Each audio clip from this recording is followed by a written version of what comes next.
Shalom, selamat pagi Bapak Ibu Sobat The Messenger. Senang sekali pagi hari ini kita boleh berjumpa kembali.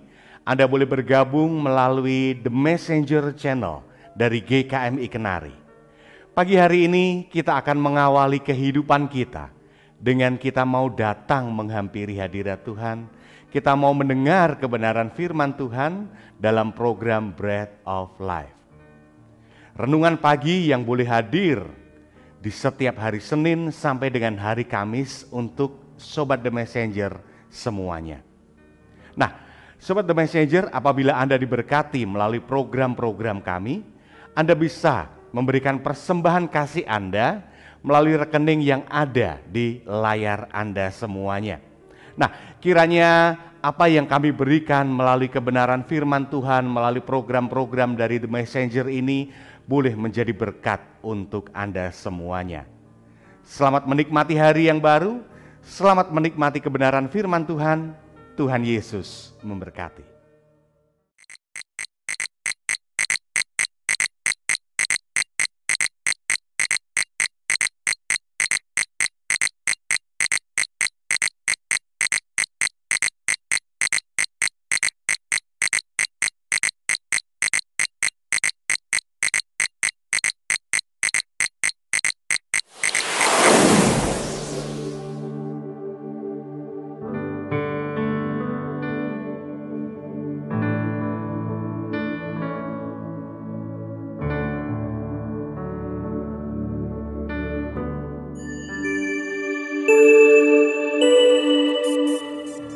Selamat pagi Sobat Messenger yang dikasihi Tuhan.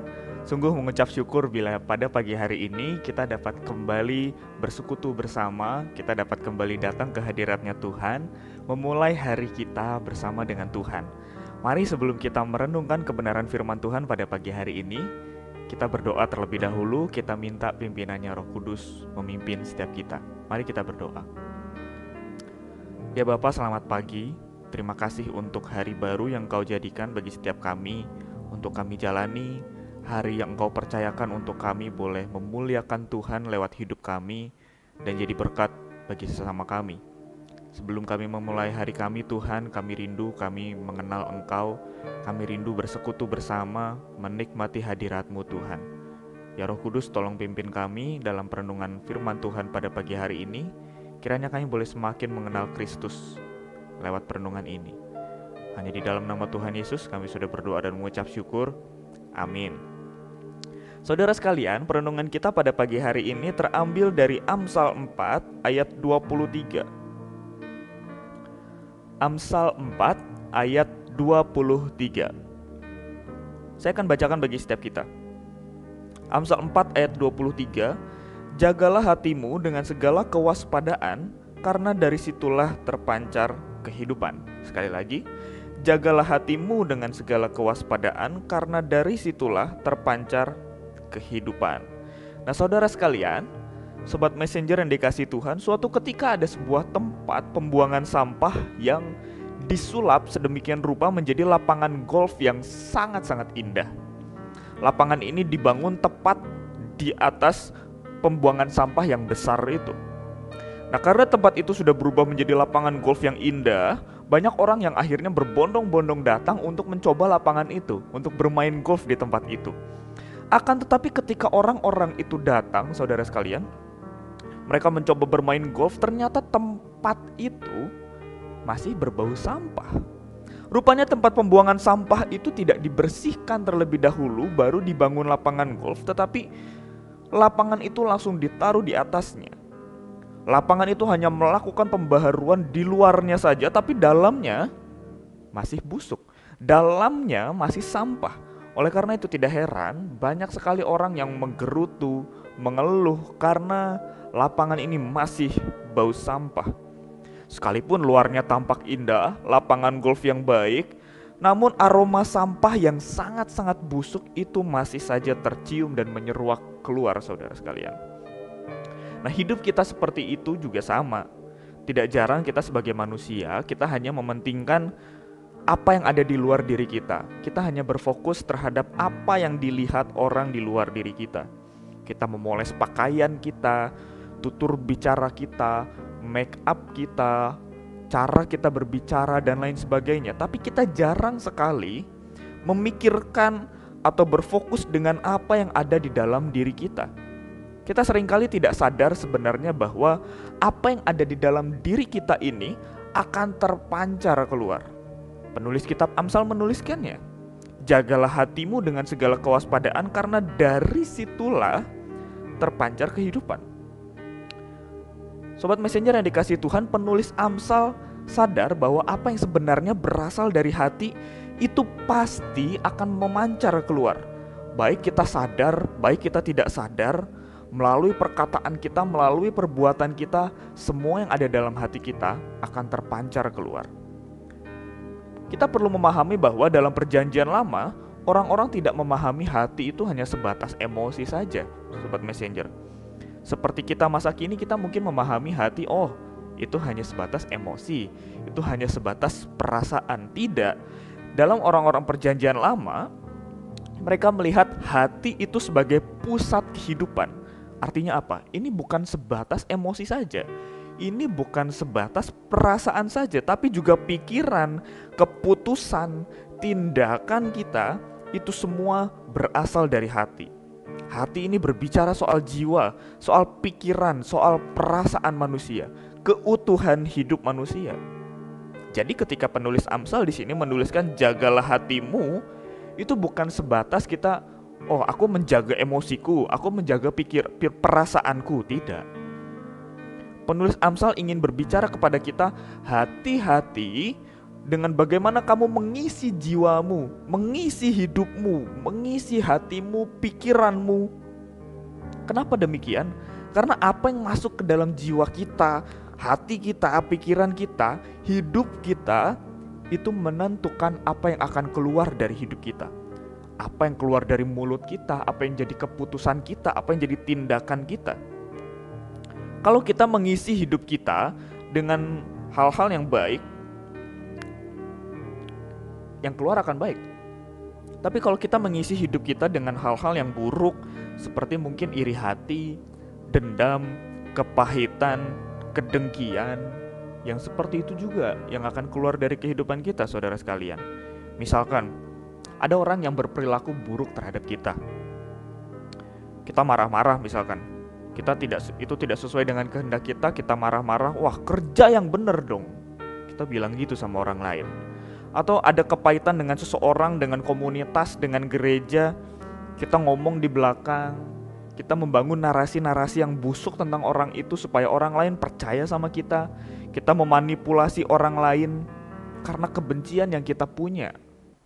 Kita mengajak orang lain punya kebencian yang sama. Bapak Ibu jangan berpikir bahwa aku sudah menata kalimatku dengan baik kok. Aku sudah menjaga tindakanku. Aku baik di depan orang-orang. Orang-orang gak akan tahu isi hatiku sebenarnya seperti apa. Tidak, jangan berpikir seperti itu. Percayalah lambat laun apa yang ada dalam hati kita itu akan menyeruak keluar. Itu akan terpancar keluar. Semanis apapun kita menutupinya, semanis apapun kita berusaha supaya orang lain tidak tahu, orang-orang pasti akan tahu apa yang sebenarnya terjadi, apa yang ada dalam hati kita. Seperti lapangan golf tadi.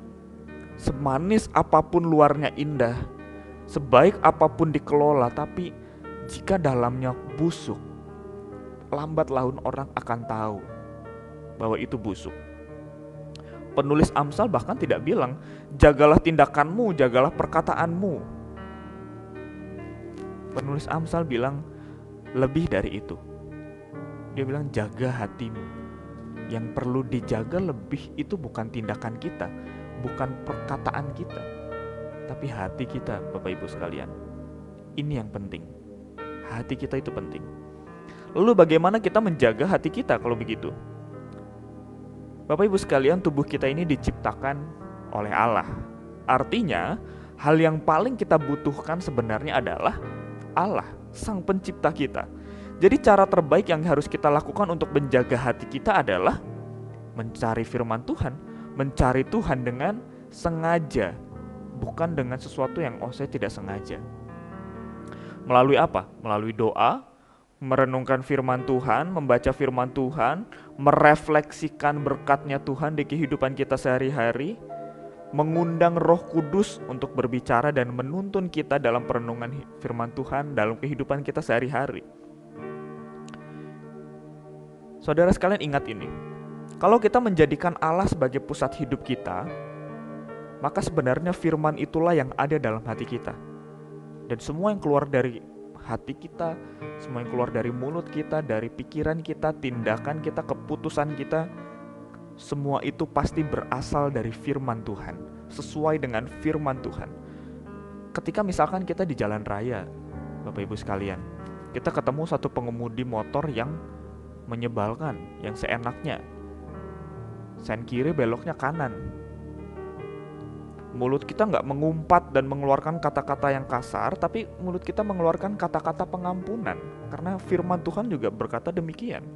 Ketika ada orang di masa lalu yang mungkin menyakiti kita, masih membuat kita kepahitan, kita belajar melepaskan pengampunan, bukan menyimpan dendam, mengata-ngatai dia, bukan memancing orang-orang untuk punya perasaan yang sama dengan kita, mengajak orang lain punya kebencian yang sama.